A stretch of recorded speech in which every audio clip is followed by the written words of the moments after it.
नमस्कार विद्यार्थी मित्रांनो, नमो नमः. मी अमोल महाजन, संस्कृत सॉन्ग बाय अमोल महाजन या यूट्यूब चॅनलमध्ये आपल्या सर्वांचं हार्दिक हार्दिक सुस्वागतम.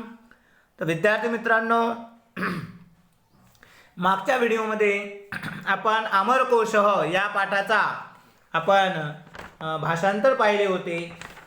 नवमी कक्षा आमोदः संपूर्ण संस्कृतम यामध्ये आपण अमरकोश हा पाठ भाषांतर अभ्यासला होता.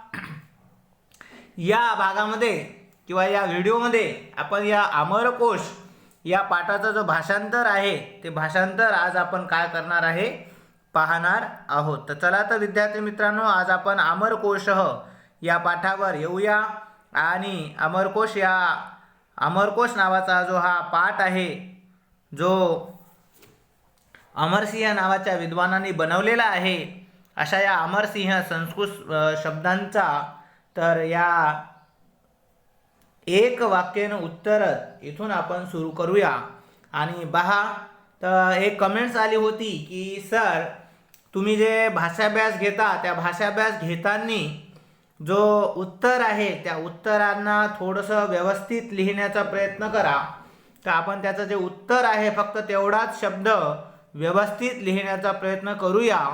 विद्यार्थी मित्रांनी असेच नवनवीन कमेंट्स टाकावेत, जेणेकरून आम्हालाही ह्या व्हिडिओमध्ये थोडी सुधारणा करण्यासाठी थोडासा उत्साह बनून राहील. तर चला विद्यार्थी मित्रांनो, आपण भाषाभ्यासला सुरुवात करूया. पहिला प्रश्न आहे एक की एका वाक्यात उत्तर. एका वाक्यामध्ये उत्तर काय आहे पहा.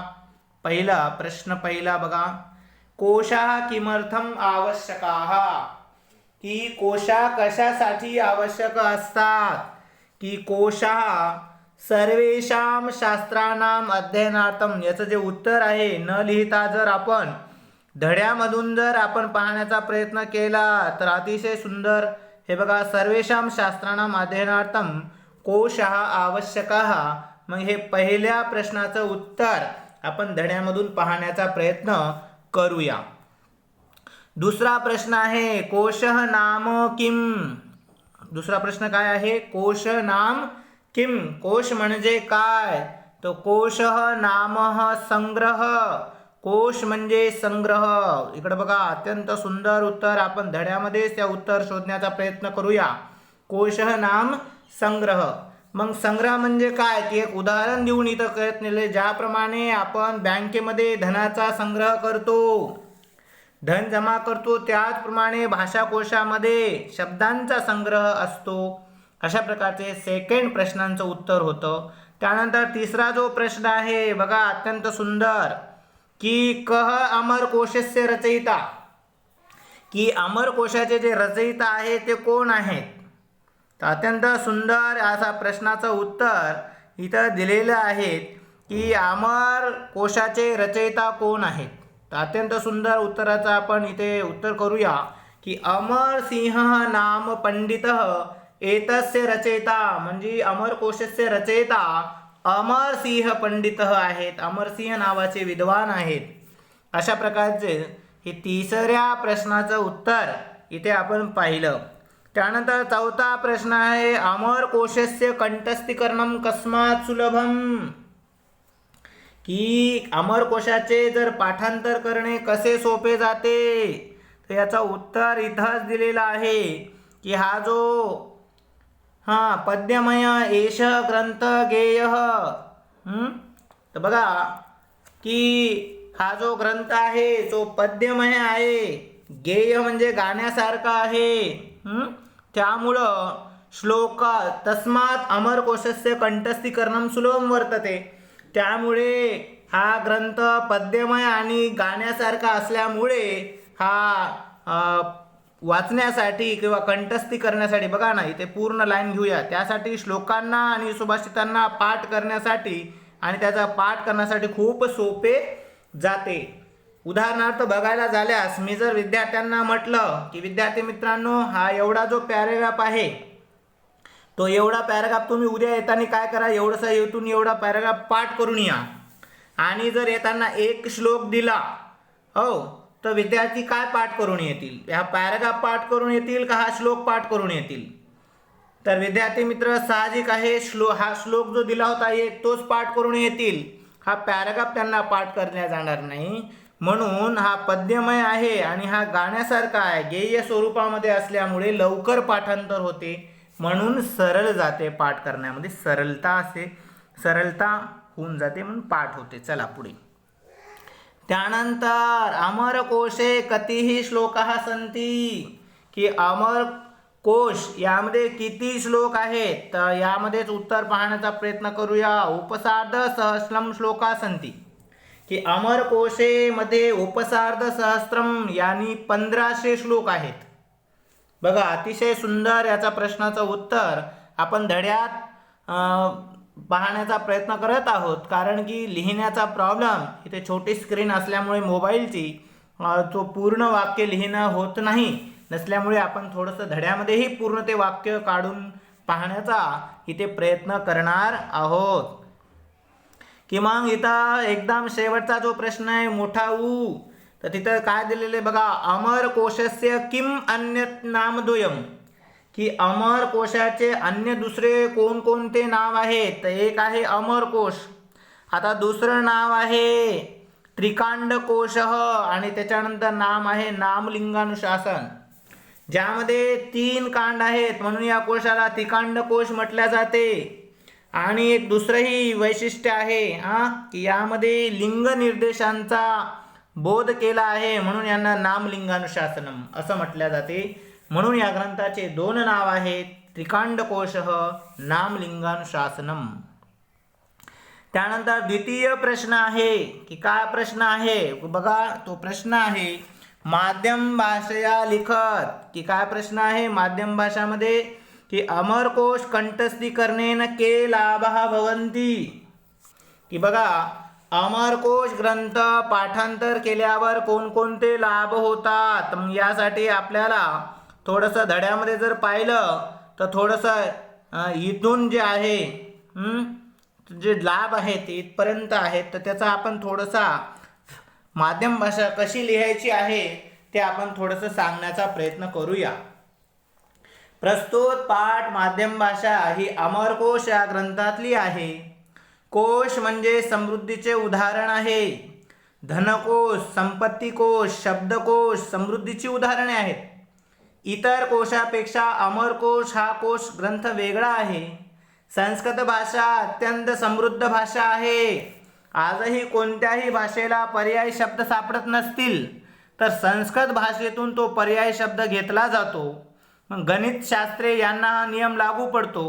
या विशाल सामर्थ्यशाली भाषेचा गौरव वाढवणारा ग्रंथ आहे अमरकोश आणि या अमरकोश ग्रंथाची रचना अमरसिंह पंडित यांनी केली.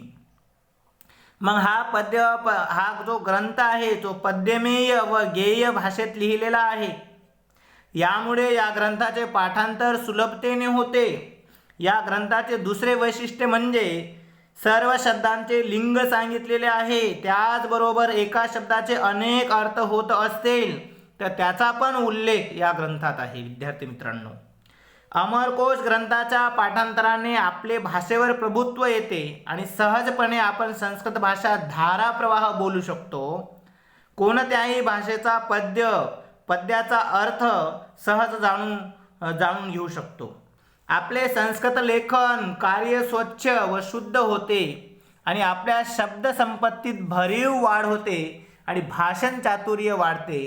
म्हणून अमरकोश ग्रंथाचे पाठांतर महत्त्वाचे आहेत. आणि एकदम अंतिम लाईन पण दिलेली आहे, शब्दसंपत्ती वाढते, स्मरणशक्ती, धारणाशक्ती आणि आपलं उच्चारण पण काय होते, शुद्ध होते. अशा प्रकारे अत्यंत संपूर्ण कंठस्थीकरणाने बरेचसे लाभ आपल्याला इथे काय होतात, जाणायला भेटतात. त्यानंतर प्रश्न निर्माण करा.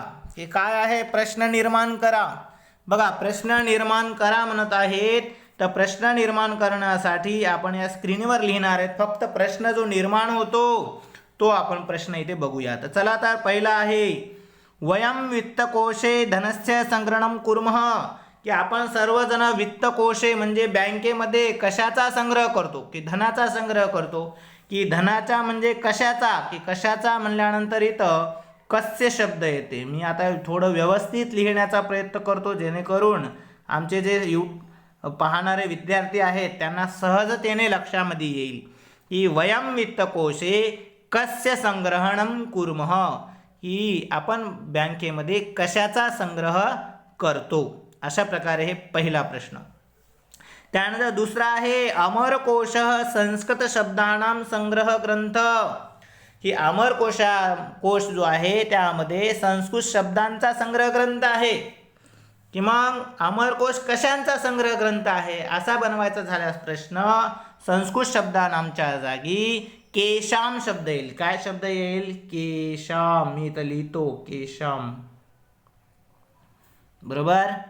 हे शा लिहिलं त्याच्यावर टिंब देऊ शकता, केशाम. तर पहिल्याच आहे वयम वित्तकोशे कस्य संग्रहणं कुर्मः, आणि दुसऱ्याच आहे अमरकोश केशाम संग्रह ग्रंथ. कशाचा संग्रह ग्रंथ आहे? तर संस्कृत शब्दांचा संग्रह ग्रंथ आहे. त्यानंतर चौथा प्रश्न जो आहे तो चौथा प्रश्न म्हटलेला आहे की बाबा वर्णविग्रह कुरुत, की वर्णविग्रह करा. की वर्णविग्रह करण्यासाठी सगळ्यात पहिला शब्द दिला आहे संग्रहम. संग्रहम संग्रहम असा शब्द दिलेला आहे. तर विद्यार्थी मित्रांनो जाणून घ्या वर्णविग्रह कसा होईल.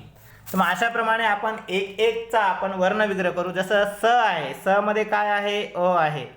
तर मोडूत आपण स प्लस अ, बरोबर झालं स. आता ग्र. हां, आता ग्र कसं करायचं? पुन्हा मी पुढचा शब्द लिहितो. हे ग आहे, याला हलंत करायचं जसं स ला हलंत केलं होतं. नंतर प्लस काय होईल? ग होईल. ग ला बी हलंत करायचं. नंतर काय होईल? की अ होईल. आणि नंतर प्लस र होईल. इथं मी खाली लिहितो संग्रह. संग्रह असं आहे. आता हम कसं आहे? तर पुढच्या याच्यामध्ये आपण लिहूया. मग इथं ह लिहायचं. पुन्हा आपण हे करूया जेणेकरून विद्यार्थी मित्रांना कळावं, बाकी काही नाही. ह प्लस अ प्लस म अशा प्रकारे संग्रहम. अशा प्रकारे आपण इथे ह मधून अ काढलं तर ह सुद्धा काय होतो? लंगडा होतो. काय हरकत नाही. पुढे प्रयोग. दुसरा शब्द काय आहे? प्रयोग. तर मग प्रयोगाचं काय होते बघा? प. त्यानंतर अ प्लस र, र ला बी हलन, प्लस य, य बी हलन, प्लस ओ, प्लस ग, प्लस अ आणि प्लस हे हलन. प्रयोग. बघा अत्यंत सुंदर प्रयोगाचा वर्णविग्रह इथे केलेला आहे आपण. तिसरा शब्द जो आहे वर्तन्ते. बघा तिसरा शब्द कोणता आहे? वर्तन्ते शब्द आहेत. मग वर्तन्ते शब्द कसा होईल? तर बघा वर्तन्ते, मग इथं व लिहायचं, व हलंत करायचं. मी पुन्हा पहिलेच करत आहे जेणेकरून राहील. नंतर व झालं पूर्ण. तन्ते त प्लस र, हे र प्लस न प्लस त प्लस ए, वर्तन्ते अशा प्रकारे. त्यानंतर पुढचा जो शब्द आहे बघा वर्तन्तेचा चौथा शब्द आहे क्वचित. तर क्वचित शब्द जो आहे हा चौथा. क्वचित शब्दाचं कसं होईल? क. थोडं छोटं लिहितो म्हणजे आपल्याला एका मिनिटामध्ये लक्षामध्ये येईल. क हलन, नंतर व बी हलन, प्लस अ जो स्वर असतो हलन नसतो, अ प्लस च प्लस ई प्लस त. क्वचित त इथे हलन आणि मग इथं दांडी. तो क्वचित शब्दाचा क प्लस व प्लस अ प्लस च प्लस ई प्लस त अशा प्रकारे क्वचित अशा प्रकारचा वर्णविग्रह होईल. बघा मग पुढचं बघूया आपण विशेषणम विशेष्य. जसं मेलनम कुरुत. चौथा जो प्रश्न आहे की मेलनम कुरुत, की मेलन करा, जोड्या लावा, स्तंभलेखन करा. विशेषणम आणि विशेष्यम आणि विशेषणम आहे. तर पहिला आहे कपाटिका. तर कपाटिका कशा होत्या? की कपाटिका कशा होत्या रे बाबा? विशाला मोठ्या होत्या. आहे का नाही, मोठे मोठे कपाटे आणि वेगवेगळे कपाटे होते. मग कोशग्रंथ कसे आहेत? कोशग्रंथ की पद्यमय आहेत. कोशग्रंथ पद्यमय आहेत. कंठस्थीकरणम की हे जो अमरकोश आहे ते कंठस्थीकरणम कसं आहे की सोपं जाते, सुलभम. आणि जे अर्थ आहेत ते काही काही शब्दांचे अर्थ कसे आहेत? भिन्न, वेगवेगळे अर्थ आहेत. अशाप्रमाणे यांचं हे वाक्यामध्ये उपयोग होईल. त्यानंतर सूचनानुसार वाक्य परिवर्तनम कुरुत की सूचनानुसार काय करा? वाक्याचे परिवर्तन करा, वाक्य बदला. तर काय बदलायचं आहे? तर चला सूचनानुसार आपण वाक्य परिवर्तन करूया. तर पहिला आहे छात्राः अमरकोशम कंठस्थम कुर्वन्ति स्म. आता स्म हा अव्यय काय करायचं आहे? निष्कासयत काढा म्हणत आहे. मग निष्कासयत म्हणल्यानंतर स्म आपण काढलं तर मग राहिलं कुर्वन्ति, ती तह अंती. मग प्रथम पुरुष बहुवचन, बरोबर? प्रथम पुरुष बहुवचन मग हे आहे लटलकार परस्मै पद प्रथम पुरुष बहुवचन. मग आपल्याला लंग लकारामध्ये यांना प्रथम पुरुष बहुवचन परस्मै पदाचंच पाहिजे. मग काय होते तिथं बघा, पूर्ण वाक्य काय होते? तर ताम अन, मग अन लावा लागते. तर मग कुर्वंतीमध्ये अकुर्वन असा शब्द होतो. तर मग छात्राः अमरकोशम कंठस्थम अकुर्वन, इथं मी लिहितो ते रूप कसं चालते बघा.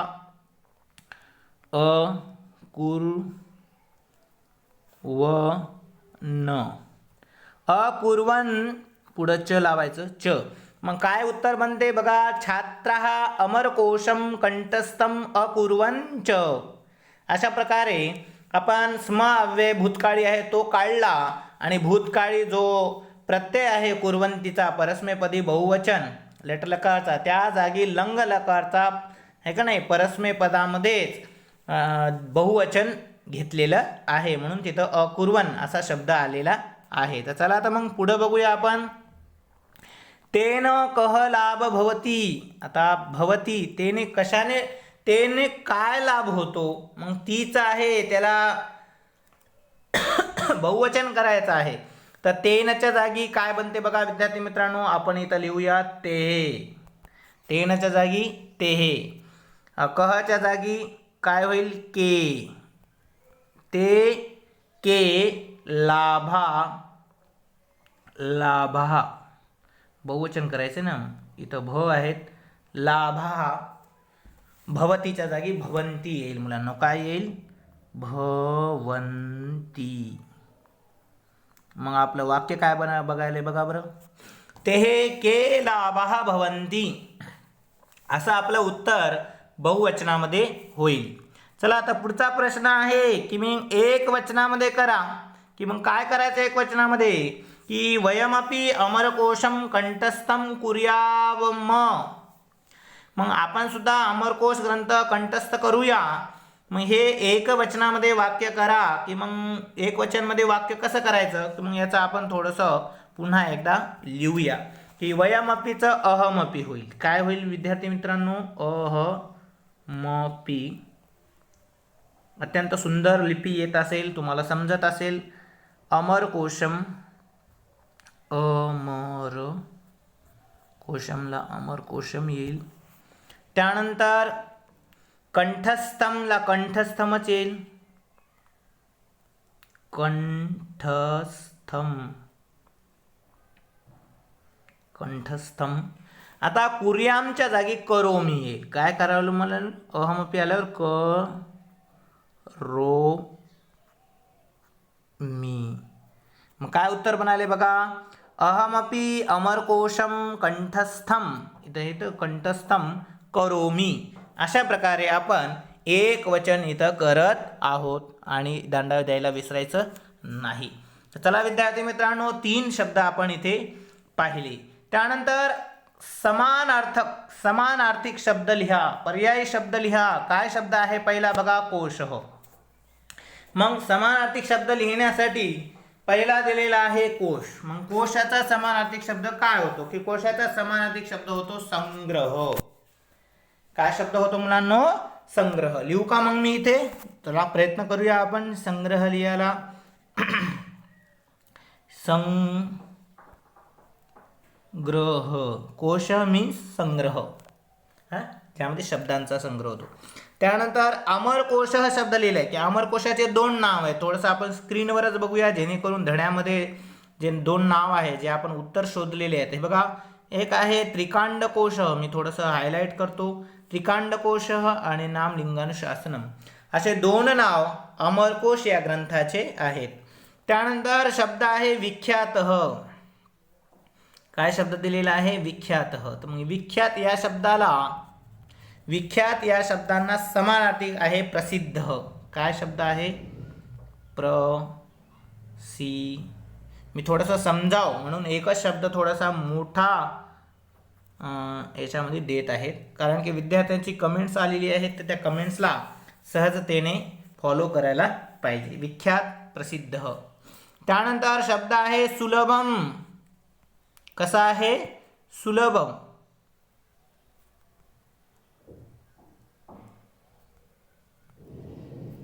सुलभम. तर सुलभम म्हणजे सुकरम. तर अशा प्रकारे सुकरम शब्द होईल. अशा प्रकारे इथे समानार्थी शब्द आपण पाहिले. त्यानंतर वाक्य शुद्ध कुरुत. की वाक्य शुद्ध करा, की ग्रंथालये कोशाय कृते. अत्यंत सुंदर वाक्य आहे बघा. वाक्य शुद्ध करताना आपल्याला ग्रंथालये कोशाय कृते विशाला कपाटिका विद्यते. मग याच्यामध्ये कोणता शब्द अशुद्ध आहे? की तो सेकंड शब्द जो आहे, मी थोडंसं वाक्य मोठं करतो, की जो सेकंड शब्द आहे कोशाय, हा कोशाय शब्द जो आहे तो शुद्ध करायचा आहे. तर काय होईल? की ग्रंथालय कोशानाम. काय शब्द येईल तिथे? कोशानाम. ग्रंथालये कोशानाम कृते विशाला कपाटिका विद्यते. बरोबर? विशाला कपाटिका. मग एका बी इथे काय होईल? डिलीट होईल. ग्रंथालये कोशानाम कृते विशाला कपाटिका विद्यते असं वाक्य आपण धड्यामध्ये असण्याचा प्रयत्न करूया.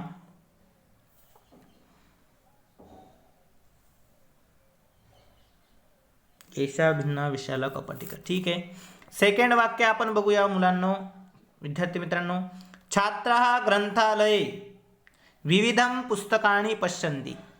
मग छात्रः ग्रंथालये विविधं पुस्तकानि पश्यन्ति, की यामध्ये विविधम जो शब्द आहे ना, विविधम, तर त्या विविधम शब्दामध्ये काय शब्द यायला पाहिजे होता बघा?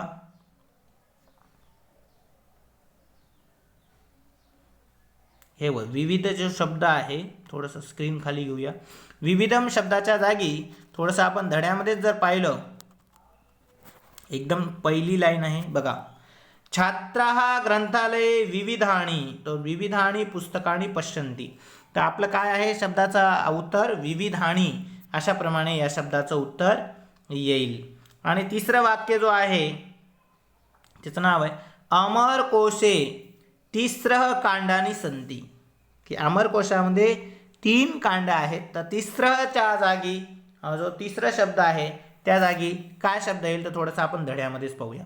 बघा, वाक्य शुद्ध करा हे तुम्हाला धड्यामध्येच तुम्ही बघू शकता की अमरकोशे किती कांडानी संती? हे बघा, त्रीणी कांडानी संती, की तिसऱ्याच्या जागी त्रीणी असा शब्द तिथे येईल. तर अशा प्रकारे आपण या वाक्य शुद्ध करा हा आपला इथे संपतो. तर विद्यार्थी मित्रांनो, तुम्हाला भाषाभ्यास समजलाच असेल. एखादा शब्द जर नाही समजला असेल तर निश्चित तुम्ही कमेंट्समध्ये आम्हाला कमेंट्स करू शकता. एका छात्रांची कमेंट्स होती की सर, जो लिहिलेला भाग जो आहे तो थोडासा समजत नाही आहे, त्यामुळे आपण थोडासा दमन लिहिण्याचा प्रयत्न केलेला आहे. कारण की मोबाईलची जी स्क्रीन आहे थोडी छोटी असते, तरी थोडं छोटा लिहिण्याचा प्रयत्न केलेला आहे. तरी विद्यार्थी मित्रांचे असेच कमेंट्स येत जाओ, जेणेकरून आमचा उत्साह वाढत जाईल. पुन्हा एकदा असेच नवनवीन व्हिडिओ पाहण्यासाठी आमच्या संस्कृत सॉन्ग बाय अमोल महाजन या चॅनलला तुम्ही सबस्क्राईब करा, लाईक करा आणि असेच आमचे व्हिडिओ नवनवीन पाहण्यासाठी आम्हाला अशीच भेट द्या आणि छोट्या मोठ्या कमेंट्स करा.